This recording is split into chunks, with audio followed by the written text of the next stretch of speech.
spécial de saison puisque vous allez nous expliquer comment retrouver bonne mine après ces fêtes, après avoir trop mangé, trop bu peut-être pour certains ou certaines. Bien sûr, donc en fait c'est vrai que c'est vachement important d'essayer de retrouver bonne mine. Donc aujourd'hui j'ai envie de vous parler d'un soin complet qui coûte rien, contre vraiment la mauvaise mine et le teint complètement barbouillé. Alors c'est très simple. On commence par mettre une serviette très chaude sur le visage et le cou. Et ça sert à ouvrir les pores. On garde 5 minutes et après on fait un gommage très simple. Pour ce faire, on prend une cuillère à soupe de yaourt entier, le yaourt basique qui est planqué dans les supermarchés parce que c'est celui qui coûte le moins cher évidemment. On rajoute une cuillère à café de sucre en poudre ou encore mieux d'amandes pilées. On mélange ça mais très vite et on masse très légèrement visage et cou. Donc là ça fait quoi, comme un gommage? Là ça voilà exactement, ça nettoie le visage, ça enlève les peaux mortes et déjà ça recommence à donner un peu bonne mine. D'accord. On rince rapidement à l'eau tiède et après on fait un masque, toujours à base de yaourt, puisqu'on a ouvert le pot, donc il ne faut pas gâcher. Non. Voilà. Donc on prend une autre cuillère à soupe de notre yaourt entier. On rajoute une cuillère de miel de lavande et si possible de thym. C'est mieux, le miel de lavande ? Le miel de lavande et le miel de thym sont antiseptiques et ce sont de très très bons miels. On applique sur le visage, on se repose 5 minutes et ensuite on rince et on a retrouvé une mine magnifique. Après on a le teint de la jeune fille qu'on voyait sur votre recette là. Il y avait une Exactement. Elle a son teint magnifique. Oh, bien sûr, c'est gentil. Vous m'emmènerez mal. Vous êtes parfait, Xavier. Alors,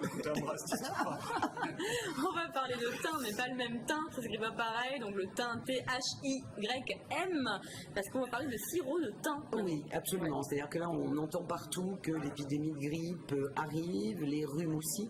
Donc il y a un remède complètement ancestral qui est très facile à élaborer à la maison. C'est un sirop de thym. Non, c'est un sirop qui est excellent contre la toux et qui permet l'expectoration, ce qui n'est pas toujours évident, et qui fait du bien aux bronches. Mais vraiment, je tiens absolument à préciser qu'il reste absolument indispensable de consulter un médecin, bien sûr. Voilà, c'est quand on tousse qu'on a une toux grasse plutôt. Voilà, c'est pour toutes les sortes de toux. Si on commence à tousser un peu, on prend une cuillère de ce sirop, mais on va quand même voir son médecin. Alors pour ce faire, on fait une forte infusion de thym avec une petite poignée de thym séché dans 20 centilitres d'eau bouillante. On éteint, on couvre, on laisse infuser, on filtre, on remet sur le feu avec du miel, juste le temps que le miel soit fondu.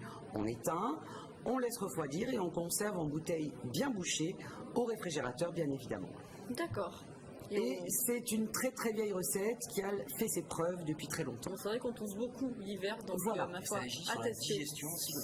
Tout à fait, tout à fait. Si vous faites une infusion ou une tisane de thym, ça fait un bien fou. Pierre de coups. Voilà, double action avec ce sirop. Ensuite, pour défroisser une cravate. Oui. C'est vrai qu'on ne donne pas souvent des recettes pour vous, messieurs. D'abord, vous n'avez pas de cravate à part vous, donc peut-être que ça va vous aider. Si vous n'avez pas le temps... Xavier ne savait même pas qu'une cravate se froisse. De défroisser votre cravate, voilà une vieille méthode bien efficace. Vous remplissez d'eau bien chaude une bouteille en verre. Vous entourez votre cravate autour de cette bouteille et vous la laissez ainsi une vingtaine de minutes. Ah oui. Et c'est spectaculaire, votre cravate sera complètement défroissée. Une sorte de fer à repasser. Exactement. C'est ça, c'est exactement ça. C'est exactement ça. C'est ça. Il y a une matière de tissu spéciale. Non, en général, ça marchait avec les cravates en soie. Ça marche. Je suis pas certaine que ça marche avec toutes les matières synthétiques actuelles. Mais pour terminer, alors quelque chose qui est souvent fort désagréable quand, mesdames, vous faites la cuisine, vous savez bien, si vous coupez de l'ail, l'odeur persiste et signe sur vos doigts. Alors, si vous n'avez pas de citron pour pallier cet inconvénient, vous faites couler un filet d'eau tiède. Vous prenez un couteau en acier. Et on se coupe les doigts. Mais pas du tout. Et vous frottez vos doigts sur la lame du couteau Ah bon, sous génial. l'eau. Et Ah, je vais essayer ça. toutes les odeurs d'ail auront disparu. Et ça marche quand on a l'odeur d'ail dans la bouche? Mais non, vous avez Bien sûr, vous mettez la lame dans la bouche Et vous courez après. et après vous courez. Oh non, non, faut pas faire Bien ça. sûr que non. C'est uniquement pour les doigts et l'odeur sur les Tous doigts. les doigts des pieds, hein, Oui, à la limite. Allez, merci Voilà, Catherine. Alexandra. Parfait. Allez, tout de suite, la rubrique quartier. Découvrez ou redécouvrez votre territoire avec la communauté urbaine